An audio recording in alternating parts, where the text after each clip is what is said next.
Hello लोगोफोर बड' Artech चेनेलाव नोंथांमोनखौ बयखौबो बरायबाय लोगोफोर। दिनै आं नोंसिनि गेजेराव मोनसे बेस्ट आर्निं एप्स लानानै फैदों। आङो भिडिअ लाबोनो हायिया बिराद गोबाव जाबायमोन लोगोफोर, ओंखायनो दिनै आं नोंसिनि गेजेराव बिनिनो मोनसे भिडिअ लाबोबाय, मोनसे आर्निं भिडिअ। आसा खालामो नोंथांमोना आंनि बे भिडिअखौ जोबजासिम नायलांगोन। दा भिडिअखौ जागायनायनि सिगां आंनि मोनसे फिसा रिकुवेस्ट लोगोफोर, नोंथांमोना जायफोर आंनि चेनेलाव गोदानै फैदों, चेनेलखौ साबस्क्राइब खालामाखैबा चेनेलखौ अननानै साबस्क्राइब खालामना होदो। लोगोसे खाथिनि नटिफिकेसन बेल आइकनखौबो अननानै क्लिक खालामना होदो, जाहाथे आंनि गोदान गोदान भिडिअआ नोंथांनिसिम सौहैयो लोगोफोर। फैदो बिदिब्ला आं दा बारा गोबाव खालामाजासे मबाइल स्क्रिनाव थांनानै दिन्थिदिनि लोगोफोर, जोङो बे एप्सनि गेजेरजों माबोरै आर्निं खालामनो हायो आरो जोङो माबोरै बे एप्सखौ इउज खालामो एबा बाहायनो रोङो, जेनेबा माबोरै गेलेनानै जोङो रियेल केस रियेल फैसाखौ जोङो मानि बेंक एकाउन्ट, पेटिएम, गुगोल पेफोराव बायदि बायदि माबायाव जोङो बेंक एकाउन्टफोराव माबोरै ट्रेन्सफार खालामनो हायो लोगोफोर। फैदो बिदिब्ला आं दा बारा गोबाव खालामाजासे मानि नोंसिनो स्टेप बाय स्टेप खोन्थादिनि। नैबे एप्सनि मुङानो जाहैबाय लुडु गोल्ड सुप्रेम लोगोफोर। नै लुडु गोल्ड सुप्रेमखौ आङो अलरेडि डाउनलड खालामखानाय। नोंथांमोनाबो भिडिअखौ जोबजासिम नायलांग्रो, बिनि उनाव आं आंनि डिसक्रिपसन सिङाव लिंकखौ आरो लिंकजों लोगोसे आंनि रिफार कडखौ होनानै दोनदों। नोंथांमोनाबो भिडिअखौ नायखांनायनि उनाव जाय जाय गेलेनो गोसो गुदुं एबा गेलेनो मोजां मोनग्रा, गेम गेलेनो मोजां मोनग्रा, नोंथांमोनाबो थांनानै डाउनलड खालामदो लोगोफोर। आं मानि नोंसोरनो स्टेप बाय स्टेप खोन्थागोन। दा नोंसोरो भिडिअखौल' जोबजासिम नायथ'लांबाय था लोगोफोर। नै दा आङो बेखौ अपेन खालामबाय लोगोफोर। नोंथाङा जुदि मानि डाउनलड खालामनाय लोगो लोगो नोंथाङा बेखौ मानि साइन आपआव होनांगोन लोगोफोर। जिखुनु जाया मोनसे जिमेल आइडिखौ नोंथाङा नोंथांनि जिमेल आइडि एबा मबाइल नाम्बारखौ होनानै नोंथाङा साइन आप खालामनो हागोन। इजियैनो जोबोर गोरलै लोगोफोर। बिनि उनाव नोंथाङा गोसोबायदि गेम गेलेनो हागोन। मानो होनोब्ला आङो मानि आंनि रिफार कडजों लोगोसे आंनि बे डिसक्रिपसन सिङाव होनानै दोनदों। नोंथांमोना भिडिअखौ जोबजासिम नायलांबाय था। दा बेखौ जोङो माबोरै गेलेनो हायो आरो जोङो माबोरै बिनिफ्राय आर्निं खालामनो हायो लोगोफोर। नै दा आङो बेखौ नोंसिनो दिन्थिदिनि। नै बेयाव क्लिक खालामनानै लोगोफोर, नै जोङो बेयाव माने रियेल केस मोनो लोगोफोर। नै जेनेबा नै बेखौ हमनानै लादो, नोंथाङा 100 थाखानि गेलेयोब्ला नै बाहाय 340 मोनगोन। नै लोगोफोर, बे जों लुदु गेलेग्रा बायदि नङा लोगोफोर। बे लुदुआ मानि एसे बेलेग टाइपनि लोगोफोर। आं नोंसिनो खोन्थागोन बे माबायदि बेलेग टाइप होनोबा। नै लोगोफोर, नोङो अलाव क्लिक होयोबा नै बेयाव सानै देरहागोन। नै लोगोफोर, बेयाव सासे, जेनेबा नै नोङो 10 थाखानि गेलेयोबा बेयाव सासेल' उइनार जागोन। नै लोगोफोर, आरो नै बाहाय होनाय दङ।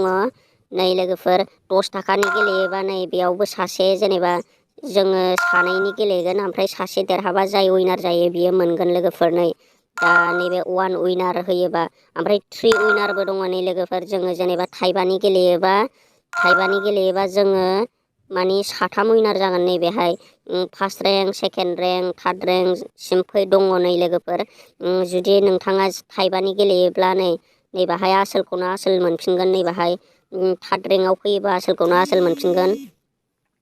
ओमफ्राय बिनि उनाव नैबे रेंक 2खौ गेलेयोब्ला नै 5.5 मानि थाइबा नोङो 5 फैसा मोनगोन। नै बाहाय 6 थाखा आरो 5 फैसा मोनदेरगोन नोङो फार्स्ट रेंकखौ देरहायोबा लोगोफोर।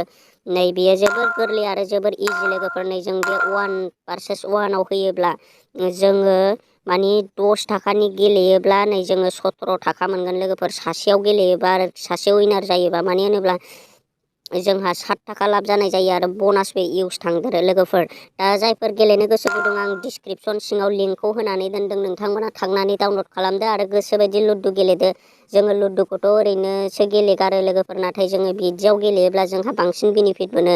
नोंथाङा जुदि आंनि रिफार कड आरो आंनि रिफार कडखौ होनानै गेलेयोब्ला नोंथाङा 10 थाखा बनास मोनगोन लोगोफोर। आरो नोंथाङा बे 10 थाखा बनासजोंनो गोसोबायदि गेलेनो हागोन। नै लोगोफोर, नैबे होनाय दंखायो र' आं नोंसिनो खोन्थानि। नैबे होनाय दंखायो। नै लोगोफोर, 1 भार्सेस 1आव नै लोगोफोर 10 थाखानि गेलेनो हागोन। 10 थाखानि गेलेयोबा 17 थाखा मोनगोन। 50 थाखानि गेलेयोबा 85 मोनगोन। 250नि गेलेयोब्ला 425 मोनगोन लोगोफोर। दा बेखौ माबोरै गेलेयो र' आं नोंसिनो फैसा एड खालामनानै गेलेनो लोगोफोर। फैसाखौ माबोरै एड खालामो होनोब्ला नै जोङो नै बाहाय थुदो, जेनेबा बेयाव थुग्रोदो, बेयाव क्लिक खालामदो। बेयाव क्लिक खालामनायनि उनाव नै लोगोफोर नैबे एडआव होदो। नै एडआव क्लिक खालामनाय लोगो लोगो नोंथाङा बेसेबां एड खालामनो नै लोगोफोर।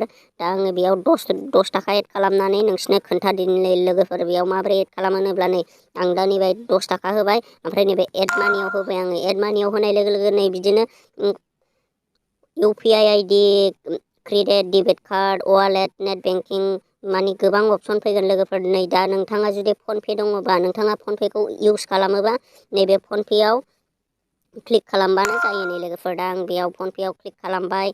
क्लिक खालामनाय लोगो लोगो नै आंनाव बेबायदि फैबाय लोगोफोर। दसे नेथ'नांगोन जों बेखौ जोङो बेखौ बैनि नोंथाङा फनपेनि पासवार्डखौ होदो नै लोगोफोर। दा आङो पासवार्डखौ कनफार्म खालामसै नै लोगोफोर। दा आङो आंनि पेटिएम नाम्बारा फैबाय नै लोगोफोर।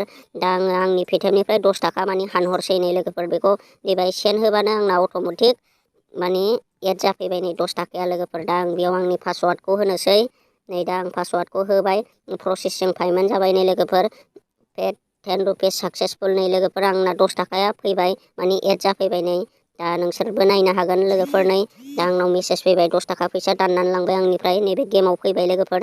नै दा आंनाव नुबाय नै लोगोफोर 10 थाखा एड जाबाय नै लोगोफोर। बेयाव 10 थाखा एड जाबाय नै लोगोफोर। दा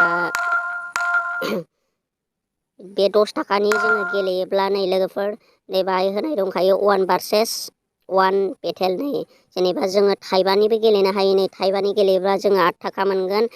25 थाखानि गेलेयोब्ला नै जोङो 25 थाखानि गेलेयोब्ला 42 थाखा मोनगोन लोगोफोर। दा नोंथांमोनाबो जायफोर गोसो गुदुं गेलेनो गोसो गुदुं एबा गेम गेलेनो मोजां मोनो, लुदु गेलेनो मोजां मोनो, नोंथांमोना थांनानै डाउनलड खालामदो लोगोफोर। जोबोर इजि आरो जोबोर गोरलै आरो नोंथाङा जोबोर गोरलैयैनो रां खामायनो हागोन बे एप्सनि गेजेरजों लोगोफोर। दा आङो डिसक्रिपसन सिङाव आंनि बिनि लिंकखौ होनानै दोनदों। बिनि लिंकजों लोगोसे आंनि रिफार कडखौ होनानै दोनदों। नोंथांमोना थांनानै डाउनलड खालामदो लोगोसे गोसोबायदि आर्निं खालामदो लोगोफोर। दिनैनि भिडिअआ बेखिनियानोसै। आसा खालामो नोंथांमोना आंनि भिडिअखौ मोजां मोनदोंबा लाइक खालामदो, साबसक्राइब खालामदो, कमेन्ट खालामदो लोगोफोर। दा नेक्स्ट भिडिअआव लोगो मोनफिनगोन। बाय बाय।